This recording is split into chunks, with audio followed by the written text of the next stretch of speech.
the slideshow I've got. Elon Musk had the last laugh with regards to the e-commissioner, Anthony Albanese's e-safety commissar, as Elon Musk put it. Basically, the lawsuit's been dropped now, and Elon's, this obviously all blew up early on a couple of months ago. You guys might remember when Bishop Murray, friend of the show, was actually stabbed, and unfortunately, that was on the live stream, so a lot of people were traumatized by that. But then the Safety Commissioner, not getting her way in banning it from all Australian users, even VPN users, tried to mandate the whole world not see that, an actual crime taking place. And Elon's, guy's from South Africa. He's got a libertarian streak in him. I've had a soft spot for Elon for a very long time. Craig, you didn't mince words with this. Look, let's take it from the start. Firstly, if you thought this e-safety commissioner should ban the video and people shouldn't see it, the way she carried on actually gave it what he called the Streisand effect that made more people want to watch it. Yeah. So she's had exactly the opposite effect of even if you're on her side, right? Secondly, there's the absurd court case that she ran. They were basically running the argument that here in Australia, we have the ability to censor the internet on a global scale. That was what she was arguing in court. It was a complete nonsense. Yeah. I don't know how many hundreds of thousands of dollars or millions of dollars she spent on this court case, right? Finally, I'm sure her lawyer would have said, look, this is pathetic. We can't possibly win this. We're wasting money. So she pulled the pin after going after Musk. Yeah? As a likely disgruntled Twitter employee as well. Yeah. I have called for her to be sacked. She's completely out of control in what she's doing, right? But unfortunately, I saw Peter Dutton the other day in Parliament praising her. And I saw David Coleman, the coalition spokesman on communications, also praising her. It's though they're frightened to criticise her. This is a highly paid government bureaucrat, completely out of control. And we saw, I don't know if you might have that video later that you saw her, where she was, I think, at one of the Davos conferences. All right, missed that. And they asked her, they said, do you think what about freedom of speech? And she said, no, she said and the Fourth Amendment. She said the First Amendment in the US. She said, no, the First Amendment doesn't apply in Australia. I get to decide, sort of thing. She did decide because when the day before we had a Westfield massacre and it was all over social media, I saw what looked to be a dead body in Chanel, and that was all good. That was okay. I mean, I found that was more disturbing. So how do you pick and choose? I mean, who gives her the power to be the decider of truth, the decider of what people see? This has been the problem with every single attempt to censor free speech, and this isn't a new problem. I was part of the campaign against the then Prime Minister Julia Gillard's News Media Council, I think that was proposed by the Judge Finkelstein in his report, and she really wanted, Prime Minister Gillard really wanted to push this through. She really wanted the power for the government to decide what the news media were and were not allowed to say. And the point that I made, and many others made as well, I was a small part of a very big campaign to push back on that, was according to whom? The minute we say you're only allowed to say what's true, well, true according to whom? I mean, we have entire court cases because there are two people who are absolutely sincere in their belief that they are right and the other person is wrong. We used to have, back when free speech was a thing, universities where incredible minds who understood the intricate details of incredibly complex but also relatively scientifically verifiable topics would come to loggerheads and they would duke it out of their different ideas. If you can't even come to an agreement on something that's scientific like that about who's right and who's wrong, well, who gets to be the arbiter of things that are much more nebulous? The Stalinist Russia was like that. My parents were from there. My mother truly believed that Stalin was her father. Wow. This was the indoctrination. I mean, we're heading down that pathway as well. Julie Inman Grant, I just don't understand why she needs to be paid over $400,000 a year. And on top of that, the idea that the bishop didn't even want it to be taken down either. He said, no, look, any attempt to use my tragedy where I was stabbed in the neck multiple times, and thankfully, by the grace of God, he's still with us, that you were trying to censor the world. I mean, who do you think you are? He actually wrote a statutory declaration in Elon Musk's defense, saying, no, the video should stay up. Any attempts to use this is reprehensible, basically. It didn't fall down long after that. And let's not forget, everyone else around the world that's watching this, the dictators, maybe some even more left governments, New Zealand, who knows? Like, New Zealand's a lot better now, better government ever since October, but they might get ideas too, and they might start censoring the world on hate speech with regards to whatever, and that's what I'm worried about. Also, this is just the start. Remember, we've still got this mis and disinformation bill coming before the Parliament. So where we are at the moment, you say we've gone completely too far in the wrong direction. We should be actually trying to protect free speech to make sure that these big social media platforms actually act as platforms, not publishers. And censoring stuff. Like I'm still banned from Facebook. A life ban from Facebook. I can't even get a page back up, right? We had, during the COVID period, we found out through Freedom of Information, I had both the Health Department and the Department of Home Affairs writing to Twitter trying to censor me. So there I was, a sitting member of Parliament, putting speeches up from the parliamentary speeches, and we had government bureaucrats behind the scenes secretly trying to censor what I was saying. And that's the direction these people want to head us in. So not only should this Julian Grant should be sacked, we should actually completely abandon this mis and disinformation bill. And we should be going in the complete opposite direction, where I say we should have a simple rule.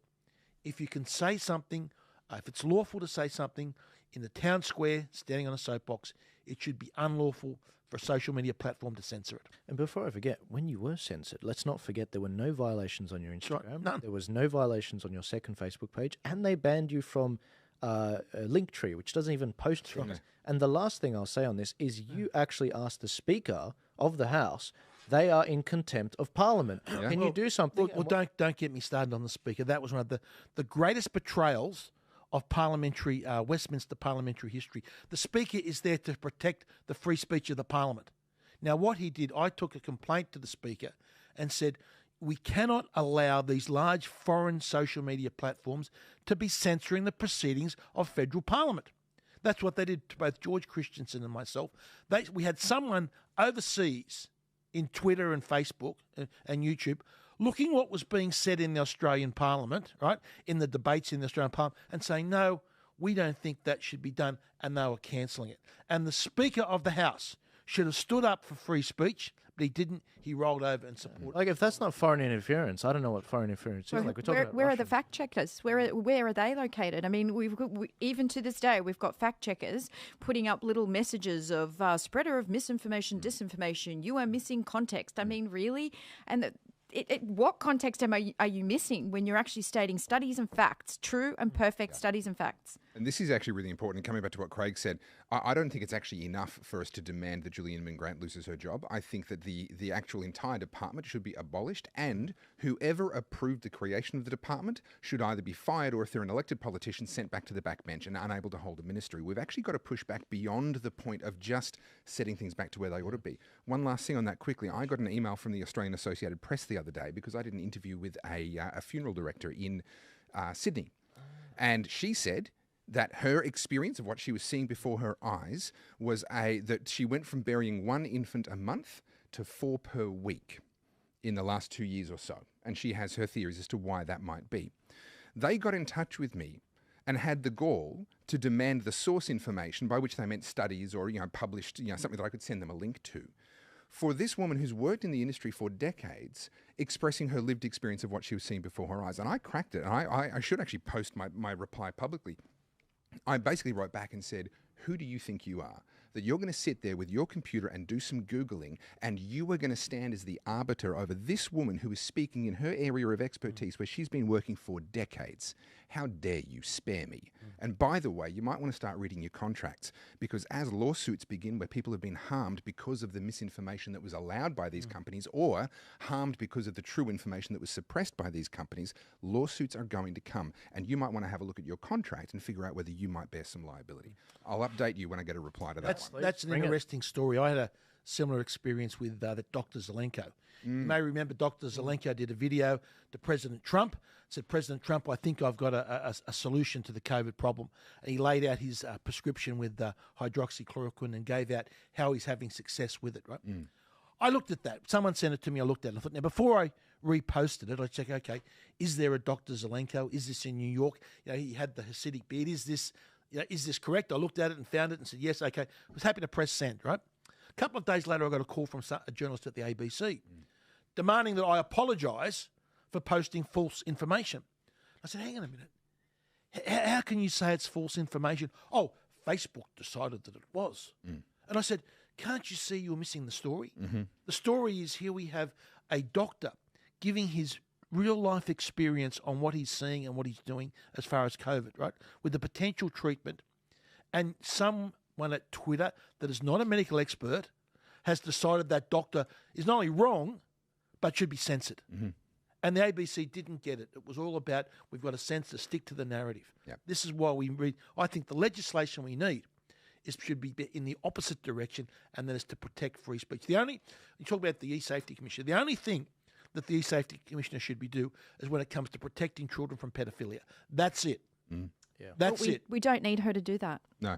We've got other people who can do that. That's I'm sorry, that's a waste of, like I said, $400 and whatever thousand dollars that we pay her a year, because she's got a godlike complex, as we know.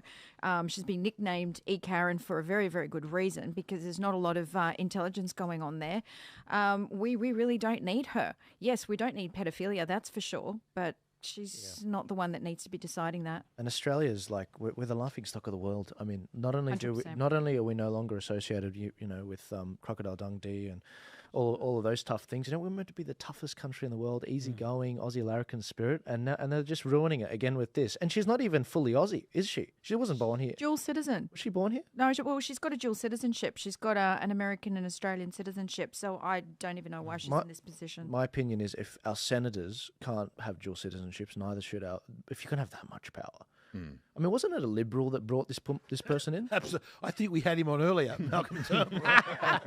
He was there. Right? Oh, there's a great video of him saying, "Oh yes, I've recruited this, Julian and Grant, isn't it wonderful?" sort of thing. Isn't that what happens all the time? The Liberals bring it in, and the Labor kind of right. But force it. What was interesting? One of you talk about being an Australian. One of her comments that she made was often, it's these little comments they make that is the giveaway. She said, "This is something that the Australians shouldn't see."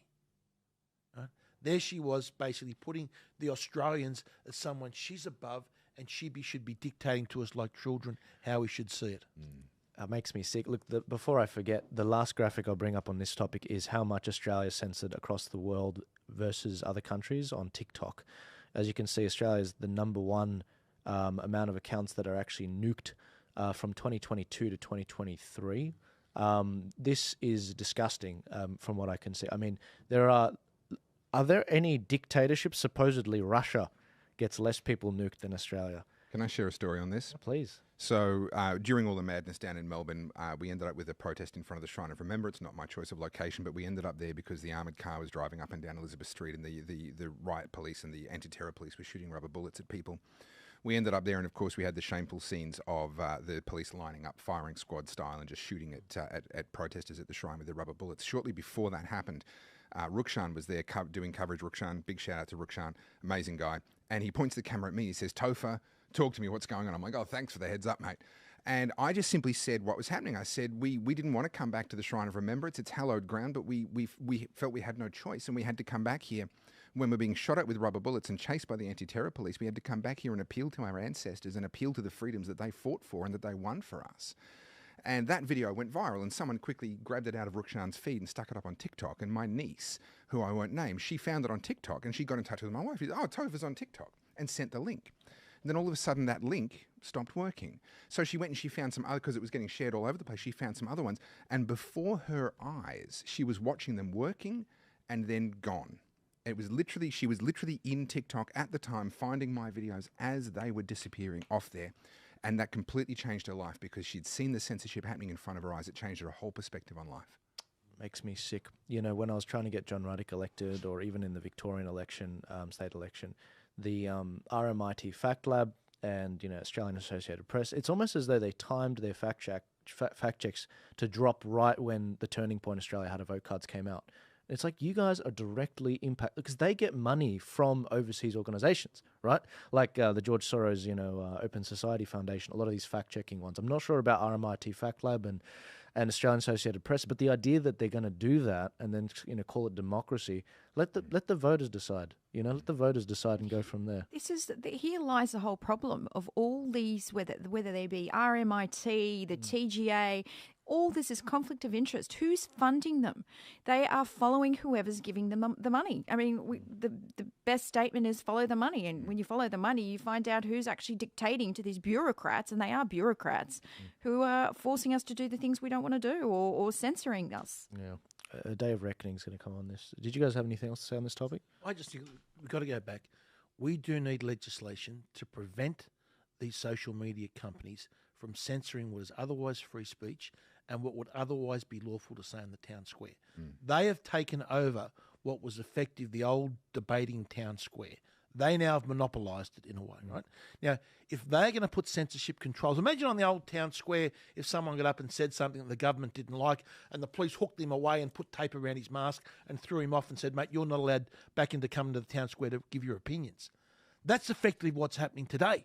Yeah. Now, we need, they should be treated as common carriers, that they must not be allowed, especially with political speech, to censor it. We've got to get back, if we're going to improve society, it's got to get back to the old-fashioned way, the contest of ideas. Absolutely. And you learn where people put forward an idea that's bad, you actually benefit from that because it gives you the opportunity to rethink through your thought processes. This idea that everything should be censored, we disagree with, is a very, very dangerous slope that we're going on. Yeah, I think all of these things, they're just being done to basically demoralize us, especially the grassroots. If they can demoralize you, a bit like, China intimidating Taiwan, different topic, but then they can actually force you into a surrender without even actually fighting the battle and getting both sides bloodied.